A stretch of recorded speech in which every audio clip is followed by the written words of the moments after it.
12시에 많은 참여 바랍니다. 자, 뉴욕 증시 기술주의 중심, 성장주가 주인공을 이루는 그런 모습이었었는데요. 현지 분위기에서 어땠는지 알아보도록 하겠습니다. 김한희 특파원입니다. 안녕하십니까? 네, 안녕하세요. 네, 이 3대 지수가 모조리 올라간 건 아니었지만 그래도 이날 나스닥의 강세가 눈에 띄었습니다. 현지 분위기는 어땠습니까? 네, 뉴욕 증시가 반도체주의 두드러진 상승 속에 혼조세로 마감했습니다. 세계 최대 전자기기 위탁 생산업체인 폭스콘이 호실적을 내놓으며 AI 관련주들의 강세가 이어졌는데요. 도널드 트럼프 2기 행정부가 보편관세 대신 선별관세를 채택할 가능성에 대한 기대 심리가 더해졌지만 트럼프 당선인이 이에 대해 부인하며 상승폭을 제한시켰습니다. 오늘 뉴욕 증권거래소에서 다우존스 30 산업평균 지수는 전장보다 0.06% 내린 채 마감했습니다. 반면 S&P 500 지수는 0.55%, 나스닥 종합지수는 1.24% 상승한 채 거래를 마쳤습니다. 오늘은 세계 최대 전자제품 위탁 생산업체인 대만 폭스콘의 실적 호조에 AI 반도체 기업들의 주가가 일제히 오르며 주식 상승을 견인했습니다. 폭스콘의 4분기 매출은 전년 대비 15.2% 늘어난 2조 1,300억 대만 달러를 기록해 시장 예상치를 웃돌았는데요. 폭스콘은 강력한 AI 서버 수요로 클라우드와 네트워킹 제품의 매출이 크게 늘었다고 밝혔습니다. 아이폰을 포함한 스마트 가전제품의 매출은 전년 동기 대비 보합 수준을 보였습니다. 애플의 아이폰을 위탁 생산하고 있으며 AI용 반도체 회사인 엔비디아도 주요 고객사 가운데 하나인 폭스콘 매출이 호조를 보이자 관련 주가가 두드러진 상승을 연출한 겁니다. 아울러 마이크로소프트가 800억 달러를 투자해 AI 데이터 센터를 마련한다는 소식도 반도체주의 호재가 됐습니다. 오늘 엔비디아는 이처럼 파트너 회사인 대만의 폭스콘이 기록적인 매출과 전망을 제시하며 3% 넘게 뛰었습니다. 이뿐 아니라 이날 밤 젠슨 환 엔비디아 최고 경영자가 세계 최대의 가전쇼인 CES에서 차세대 AI 전용 칩 블랙액과 관련해 깜짝 발표를 할 것이란 기대도 엔비디아 급등에 일조했는데요. 이날 엔비디아 주가는 전 거래일보다 3.43% 급등한 149.43달러를 기록했는데 이는 종가 기준으로 사상 최고치입니다. 이전 최고치는 지난해 11월 초에 세운 148.88달러였습니다.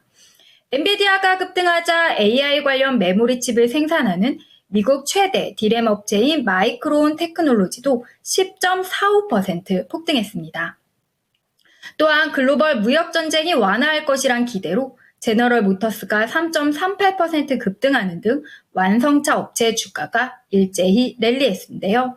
도널드 트럼프 대통령 당선인의 관세 계획이 예상보다 축소될 것이며 주요 수입에만 적용될 것이라는 보도가 증시 랠리에 일조했습니다. 네. 자, 이날도 여러 가지 모멘텀들이 나오게 되면서 특히 시장에서는 반도체가 상당히 강력한 모습을 보여줬다는 게 특징이 되겠습니다.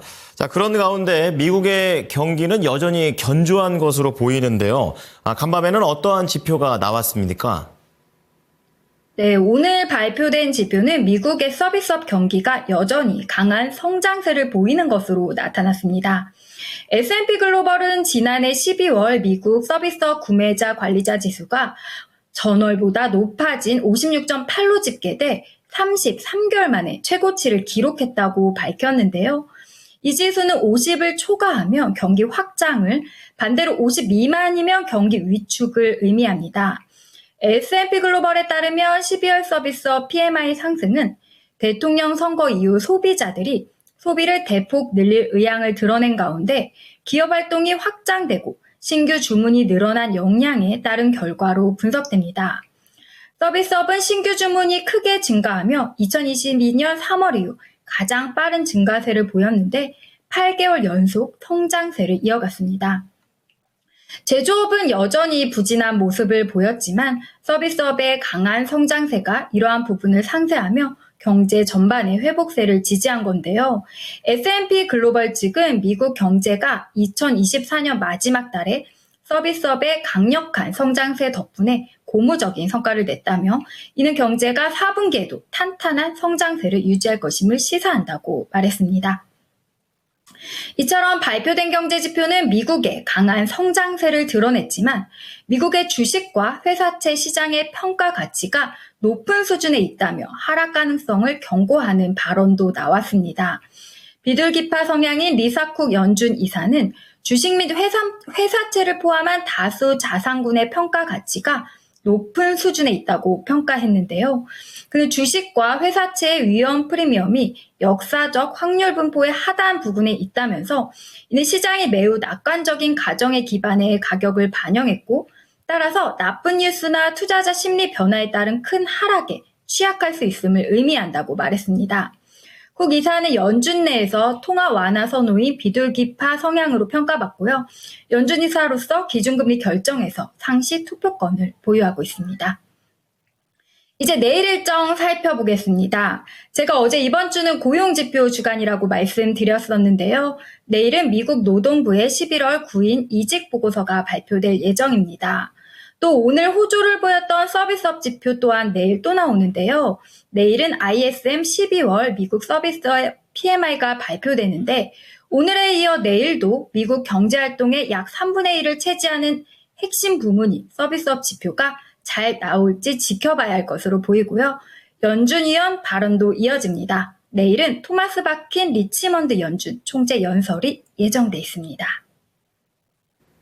네, 고용 지표와 그리고 연준 위원들의 발언들 잘 보도록 하겠습니다. 오늘 말씀 감사합니다.